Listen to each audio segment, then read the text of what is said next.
You ever get really into a story just to have the writers piss in your cereal?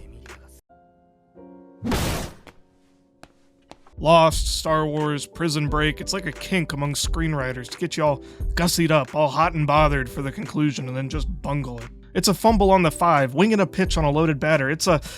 I don't know why I'm using sports metaphors in an anime video, but point being, it seems common for writers to get a good thing going and then flub the landing. Usagi Drop, that's weeb for bunny drop, is an anime about a man having the responsibility of a child thrust upon him. Not like that's a relatable thing. The short version of the plot is that his granddad was a playa and ended up having a kid right before he died. As the child was had out of wedlock, nobody in the family wants to raise it, and they're prepping to put her up for adoption. Instead, our protag steps in and adopts his, aunt, I guess? The show goes on to follow the misadventures of a 30-something single man trying to raise a 6-year-old girl. There's a love interest subplot where a single mom and her son end up befriending the protag and his daughter, and then the anime ends and it was a sweet little story about a man doing his best to take care of his adopted daughter and nothing else was ever written about it ever again, the end.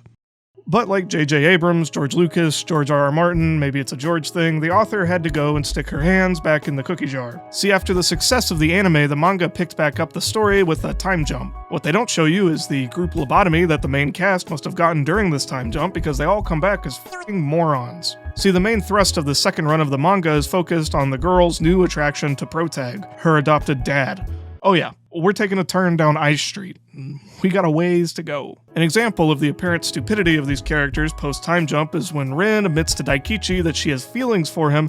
In response, Daikichi just kinda shrugs it off. He says that she has to wait till the end of high school before he'll date his own daughter. Newsflash, people. A responsible parent does not just shrug off their kid developing an Oedipus complex. I don't know if you remember how that story ends, but it doesn't go well. Nah, you don't need therapy. We'll just let this totally normal sexual development of a young woman go on unabated. It's not like a responsible father would take the minimum steps to push her in the direction of a normal sexual development by putting the kibosh on that idea as soon as it came up, like he would have done in the rest of the story. Nah, the doting father from the first run just shrugs it off.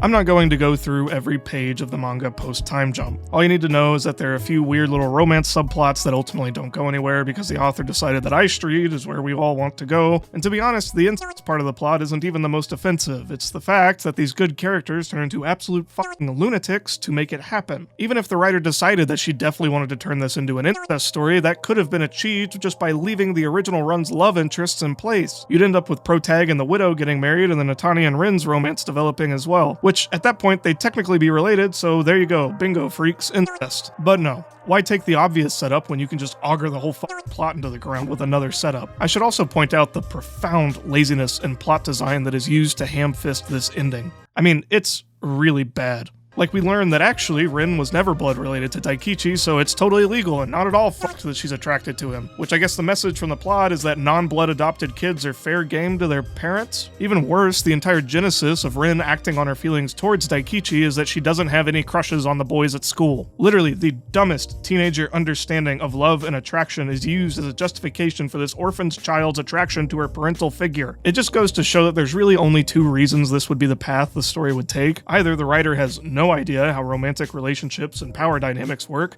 or just really wanted to shit on the story. Usagi Drop is a good anime and a bad manga. The first few issues of the manga and the anime that came from it was a heartwarming story about doing the right thing and dealing with the day-to-day consequences of that choice. The latter half of that manga is about how all those lessons are actually bullshit and it's totally okay to just abandon your parental and familial obligations in pursuit of your base desires. And I'll never know one way or the other, but it's hard for me to shake the feeling that this author actually wrote the end of this story for her own gratification as opposed to doing the right thing for the characters. She has said before in interviews that this is how she planned the story to end from the beginning, which casts a really dark shadow on the first half of this story because it effectively makes Daikichi an unrepentant groomer, but who knows? It's hard for me to see it any other way when the last scene of the manga is effectively just twisting the knife in the back of the fans. The very last scene, the great send-off to Usagi Drop, is Rin contemplating having Daikichi's children, which implies that Daikichi has been begging the child that he adopted as a first grader. It's just not a kosher way to end a story that never hinted at this romance at any point prior to the time jump. The big thing to point out here is that this is an example of an author actually undermining her own story. So the next time some dweeb has a meltdown at you about